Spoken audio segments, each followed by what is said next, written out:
Salam pemirsa, salam IT News. Jumpa lagi di channel IT News di program berita kami.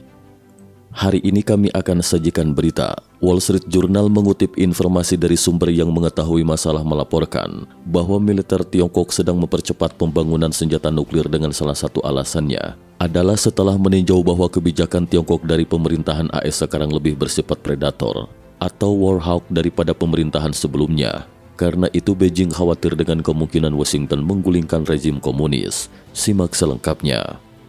Pada 9 April, Wall Street Journal mengutip ungkapan dari seorang sumber yang akrab dengan pemikiran para pemimpin puncak Tiongkok memberitakan bahwa saat ini Beijing telah mempercepat pengembangan senjata nuklirnya karena adanya perubahan penilaiannya terhadap ancaman AS terhadap rezim Tiongkok. Beberapa dari mereka mengatakan bahwa upaya percepatan pengembangan senjata nuklir Tiongkok sudah dimulai jauh sebelum invasi Rusia ke Ukraina, tetapi fakta bahwa AS tidak secara langsung bergabung dalam perang Rusia. Ukraina kali ini justru memperkuat keputusan Beijing untuk lebih berfokus terhadap pengembangan senjata nuklir.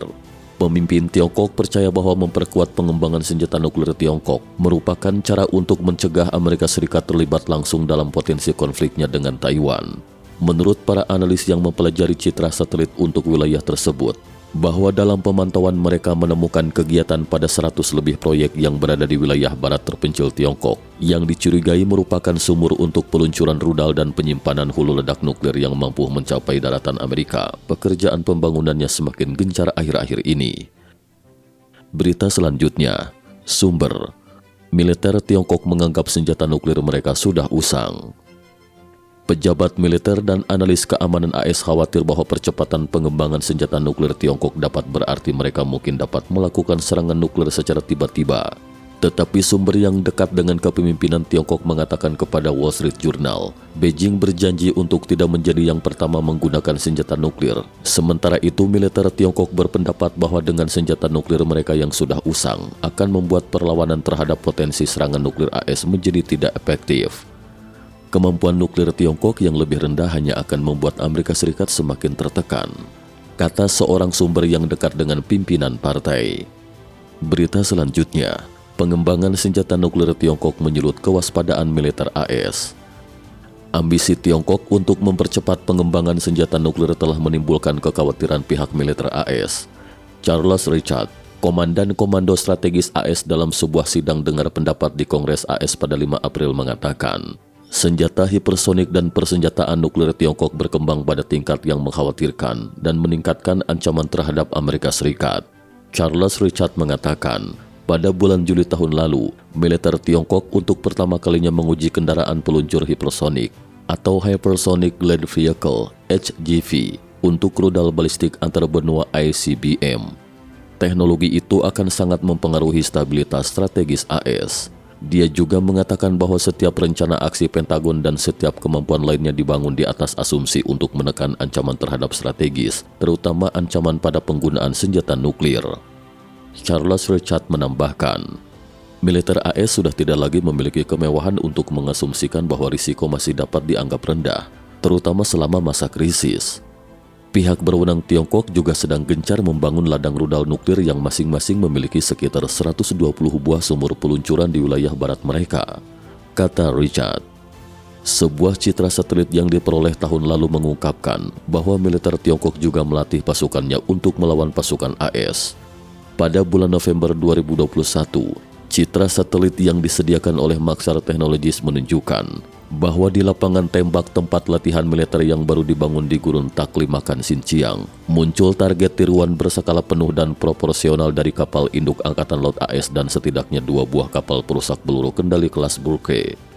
Pada saat itu, Reuters melaporkan bahwa hal itu mencerminkan keinginan militer Tiongkok untuk meningkatkan kemampuannya dalam melawan kapal induk dan kapal besar AS lainnya.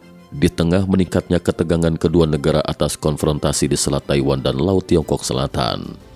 Juru bicara Pentagon John Kirby pada saat itu menanggapinya dengan mengatakan, kami berfokus pada pengembangan kemampuan dan konsep operasi untuk memastikan bahwa kami memiliki sumber daya dan strategi yang tepat sehingga kami dapat meletakkan komunis Tiongkok sebagai tantangan terbesar untuk dihadapi. Presiden AS Joe Biden mengumumkan anggarannya untuk tahun fiskal 2023 pada 28 Maret tahun ini. Di antaranya 773 miliar US dollar telah dianggarkan untuk Kementerian Pertahanan.